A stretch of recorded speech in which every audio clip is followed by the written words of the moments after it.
Is it on? Yeah. Okay. So the sutures, the first one is the coronal suture, which is the top right here. This is the coronal suture. That is joined together by the frontal and the parietal bone. The next suture is the sagittal suture. It's the lines located between the parietal bone and I believe the occipital bone?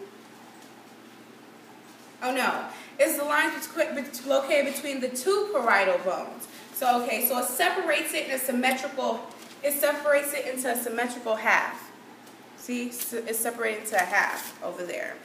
And the lambdoid suture is the line between the occipital and the parietal bone over here.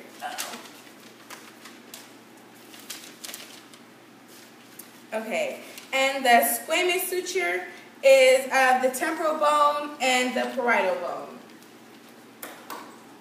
Okay, so now to the facial bones. This is the maxilla, located over here on the top of the mouth.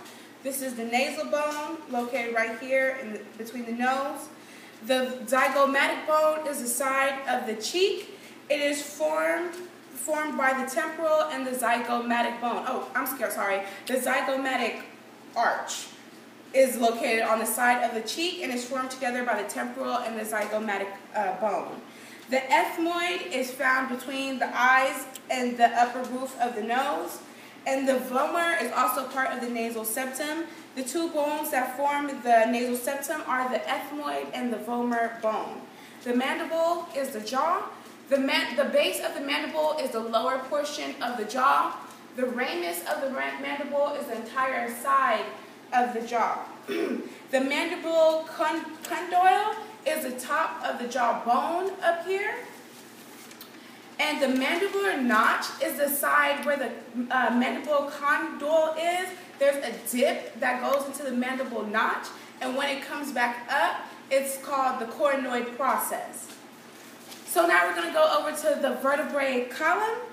So there are 7 cervical vertebrae columns. So back here, behind my neck right here is 7 cervical vertebrae columns. The atlas is located in the back portion of the neck near the occipital. It also helps with like head nodding and the motion of the neck. That and the atlas and the axis together would help form the range of the motion of the neck. The thoracic vertebrae are made up of 12 thoracic vertebrae, and then it also consists of the spinous process. The spinous process is the first bone located on the thoracic cavity. So you have the cervical, you have the thoracic, you have the lumbar, and you have the sacrum and the coccyx. So the thoracic is contained of 7 vertebrae. The first vertebrae you have would be the spinous process. The third one is listed as the transverse process.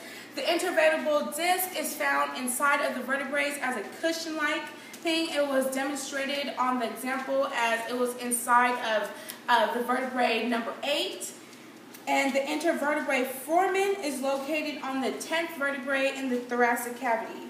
The lumbar vertebrae contains 5 vertebrae. The sacrum has 5 fused together vertebrae, and the coccyx makes up of 4 vertebrae.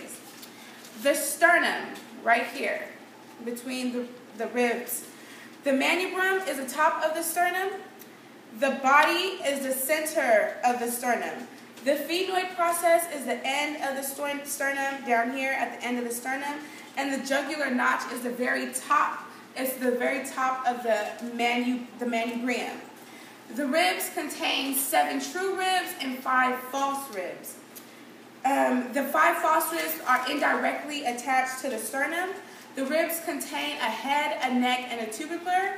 So if you would see on the one of the examples, if you would just 1 second, let me get the skeleton. So this would be considered the head of the rib, the very tip right here, and this is the neck holding it up, and the curved part is what we would call the tubular part. All right, and this concludes my video for the axial skeleton system.